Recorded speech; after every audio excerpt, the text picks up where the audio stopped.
साथियों, इस वक्त जनपद आजमगढ़ में हैं और आप देख सकते हैं किस तरीके से डिम्पल यादव का आगमन है। और डिम्पल यादव कहीं ना कहीं एक सभा को संबोधित करते नज़र आ रही हैं। कहीं ना कहीं आप देख सकते हैं यहाँ पे समाजवादी पार्टी के समर्थक जो हैं उनके अंदर इतना उत्साह है कि नारेबाजी से डिम्पल यादव का आवाज़ नहीं सुनाई दे रही है।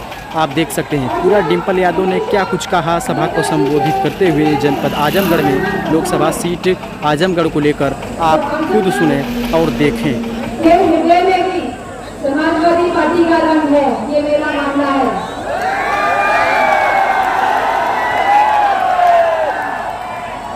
हम सभी जानते हैं यह चुनाव बहुत ही महत्वपूर्ण चुनाव होने जा रहा है, क्योंकि यह चुनाव जो हमारे युवाओं का भविष्य तय करने का चुनाव है,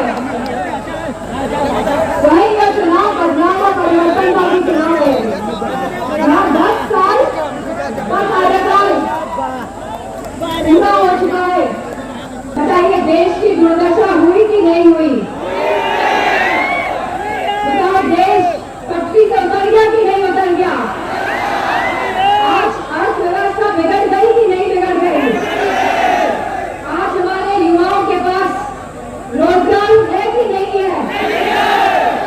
आज महंगाई चरम सीमा पे है कि नहीं है?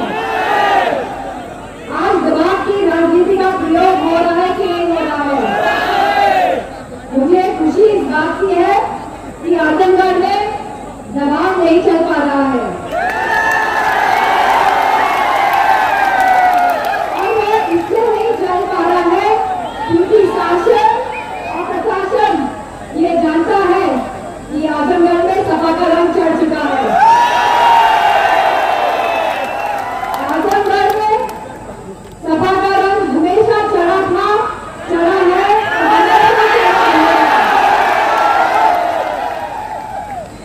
तो जिन परिस्थितियों से चुनाव हो रहे हैं, मैं समझती हूँ क्योंकि छठे फेज के आजमगढ़ का चुनाव है और जिस तरह जैसे जैसे चरण बढ़ रहे हैं वैसे वैसे नई सरकार आने की उम्मीदें बढ़ती जा रही हैं।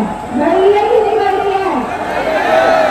और क्योंकि यहाँ पे कोई दबाव नहीं है तो मुझे पूरा भरोसा है कि मैनपुरी से ज्यादा मतों से जीत के आजमगढ़ देगा कि नहीं देगा? मुझे पूरा भरोसा नेताजी के सिद्धांतों को और विचारों को आगे ले जाने का काम करेंगे। और जिस तरह जब समाजवादी पार्टी की सरकारें आई हैं तब केंद्र की सरकार बनने में भी हमारी प्राथमिकता आजमगढ़ रहने वाला है।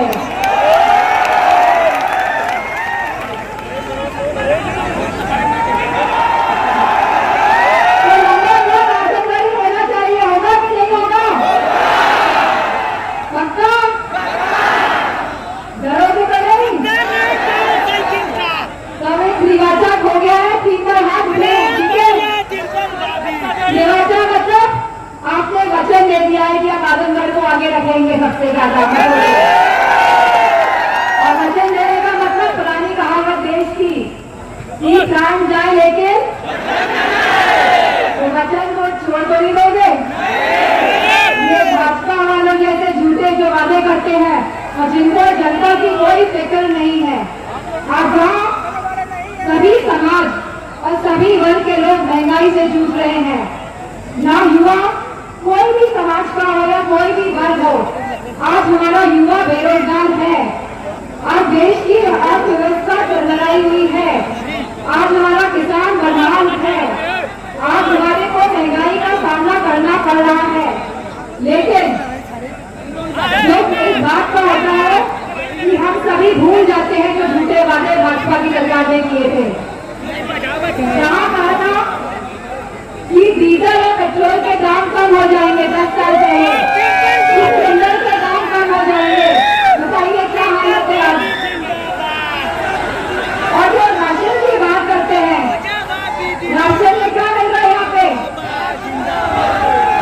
हमारे मैनपुरी में तो बाजना मिल रहा है राशन में। आप लोगों को क्या मिल रहा है यहाँ?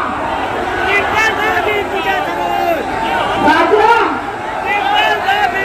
कुछ भी नहीं मिल रहा है। मैनपुरी में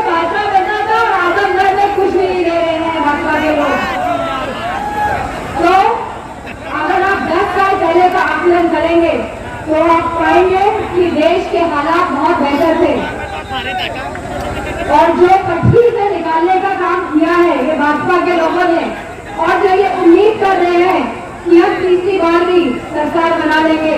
बताओ इनको हराओगे कि नहीं हराओगे? जिन्होंने देश की उम्मीदों में पानी फेरने का काम किया है, उनकी उम्मीदों में पानी फेरोगे कि नहीं फेरोगे? आज जो देश का बंटवारा करने की राजनीति करते हैं और बंटवारे के माध्यम से जो वोट बचाने की राजनीति करते हैं, लेकिन मुझे खुशी इस बात की है कि आज हमारा युवा जागरूक है, हमारी माता बहनें जागरूक है, सारा किसान जागरूक है और सब लोग लोकतंत्र और हमारे संविधान को बचाने की लड़ाई में जो समर्थन ले रहे हैं, तो परिवर्तन तो होना ही है। और इस परिवर्तन की लड़ाई में आप सब कहीं न कहीं सिपाही की भूमिका में रहेंगे, क्योंकि आप सबका एक एक वोट कहीं न कहीं लोकतंत्र और संविधान को बचाने का काम करेगा। और मुझे पूरा भरोसा है कि आपका सहयोग, मुझे पूरा भरोसा है कि आपका सहयोग और समर्थन से यह देश इतिहास रचने का काम करेगा। युवा कह रहे हैं कि पेपर लीक के बारे में बताइए, बताइए कितनी बार पेपर लीक हुआ उत्तर प्रदेश में? एक बार, दो बार तो गलती मान लेते हैं, लेकिन 9 बार 10 बार पेपर लीक हुआ तो ये गलती नहीं है, ये षड्यंत्र है।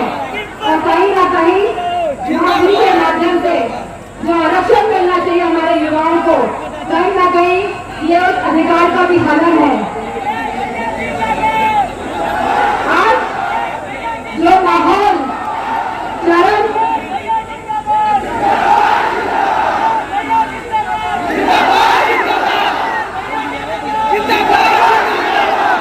और जैसा हम देख रहे हैं कि जिस तरह का माहौल उत्तर प्रदेश में बनते जा रहा है, तो जब देश से भाजपा की सरकार जाएगी तो कहीं ना कहीं उत्तर प्रदेश से भी भाजपा के जाने के पूरे लक्षण दिखाई दे रहे हैं। बनेगी इंडिया गठबंधन की, तो सबसे पहले तो ये जो अभी भी योजना लेकर आए हैं लोग, जिन्होंने हमारे जवानों का सम्मान कराने का काम किया है, जिन लोगों ने देश का सम्मान कराने का काम किया है, सबसे पहले इस अभी योजना को दुरुस्त करने का काम किया जाएगा। इसी के साथ जो हमारे 30 लाख रिक्त पद सरकारी नौकरियों में हैं, उनको भरा जाएगा और हमारी माता और बहनों को हर साल 1 लाख रुपए की पेंशन भी दी जाएगी। मैं समझती हूँ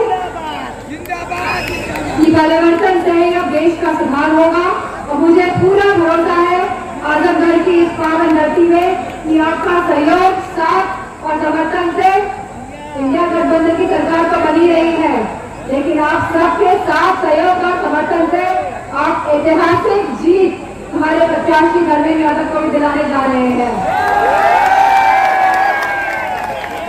इन शब्दों के साथ मैं सभी युवा साथियों का, सभी माताओं बहनों का, आदरणीय बुजुर्गों का और मंच पे उपस्थित सभी नेतागणों का और दूसरे जिलों से आए हैं सभी नेतागण और लोगों का सबका